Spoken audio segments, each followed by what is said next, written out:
দ্বিতীয় দিনত ভাৰতীয় দলৰ ওপৰত যি ধৰণৰ এক্সপেক্টেশ্যন আছিলে সেই সাপেক্ষে প্ৰদৰ্শন কৰি দেখুৱালে ভাৰতীয় খেলুৱৈসকলে। প্ৰথমতেই যি ধৰণে অল আউট কৰিছিল অষ্ট্ৰেলিয়ান দলক কেৱল মাত্ৰ 104 ৰানৰ ভিতৰতেই অল আউট কৰি ভাৰতীয় দলে প্ৰথম ইনিংছত 46 ৰানৰ লিড ল'বলৈ সক্ষম হয়।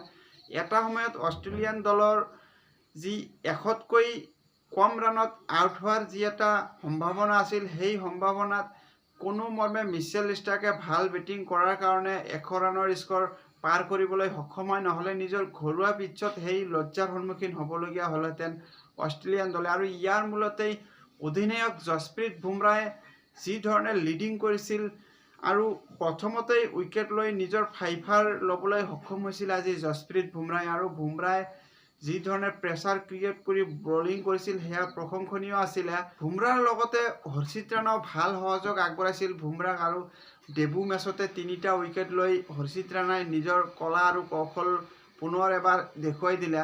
আৰু ইয়াৰ পিছতেই ভাৰতীয় দলে প্ৰথম ইনিংছত যিহেতু 46 ৰানৰ লিড ল'বলৈ সক্ষম হৈছিল, আৰু দলে যদিহে লিড ল'বলৈ সক্ষম হয় প্ৰথম ইনিংছত, দ্বিতীয় ইনিংছত দলৰ কনফিডেন্স লেভেল যে হাই থাকে, ঠিক সেই মৰ্মেই যশস্বী জয়সৱাল আৰু লোকেশ ৰাহুলে প্ৰদৰ্শন কৰি দেখুৱালে। দুয়ো মিলি ছেকেণ্ড ছেছন আৰু থাৰ্ড ছেছনত কোনো উইকেট নেহেৰুৱাকৈয়ে খেলি আছিল, আৰু দুয়ো মিলি দ্বিতীয় ইনিংছত ভাৰতীয় দলৰ কাৰণে 172 ৰানৰ যি এটা পাৰ্টনাৰশ্বিপ কৰিছিল, এই পাৰ্টনাৰশ্বিপৰ মূৰতে ভাৰতীয় দলে দ্বিতীয় দিনৰ শেষত 218 ৰানৰ লিড ল'বলৈ সক্ষম হৈছে। আৰু ভাৰতীয় দলে ডাঙৰ এটা লিড লোৱাৰ প্লেটফৰ্ম গঢ়ি তুলিবলৈ সক্ষম হৈছে। জয়সৱাল আৰু লোকেশ ৰাহুলে দুয়ো মিলি যি ধৰণে ডমিনেটিংভাৱে বেটিং কৰিছিল, ইয়াৰ পৰাই অষ্ট্ৰেলিয়ান বলাৰসকলে বেকফুটলৈ যাবলগীয়া হৈছিল। সম্পূৰ্ণ দিনত কেৱল মাত্ৰ এটা উইকেটৰ কাৰণে যেন অষ্ট্ৰেলিয়ান দলে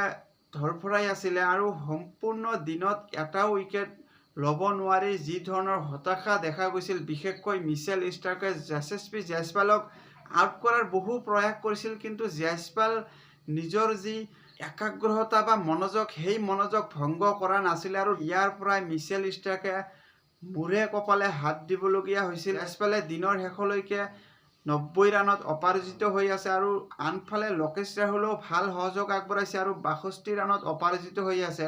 তৃতীয় দিনত প্ৰথমতে যশস্বী জয়সৱালৰ শতক অৰ্জন কৰাৰ কৃতিত্বৰ আশাত থাকিব সকলো ক্ৰিকেট অনুৰাগীয়ে, আৰু জয়সৱালে নিজৰ ইনিংছত 7টাকৈ 4 আৰু 2টাকৈ 6 কোবাইছিল।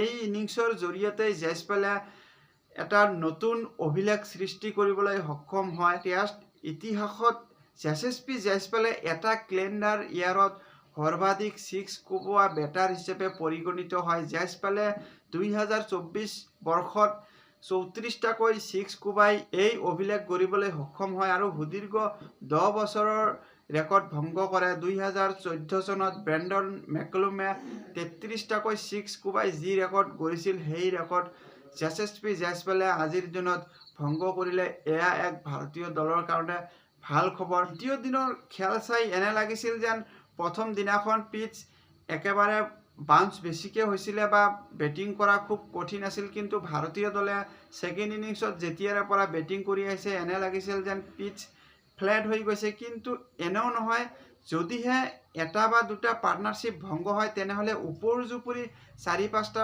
উইকেট পৰাৰো সুযোগ আছে।